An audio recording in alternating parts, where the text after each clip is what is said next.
Ito ngayon pinag-uusapan mga flood control. Sino ngayon ang binibintangan? Diskaya ang gumawa. Ang mga kontraktor nila sa Ilocos Norte, Diskaya rin eh. Paano tayo maniniwala ngayon sa mga pinagsasabi din ng mga iniimbestiga? Mga kontraktor nila, maraming kumpanya.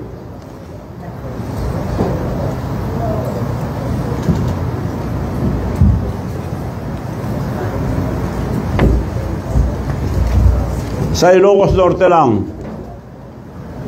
St. Matthew General Contractor and Development Corporation,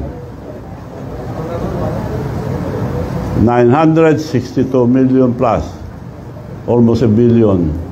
St. Gerard Construction General Contractor and Development Corporation, 608 billion.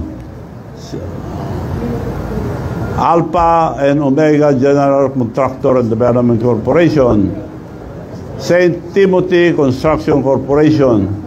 Apat ito sa Ilocos Norte. Paano nila hindi alam ito? Probinsya niya ito.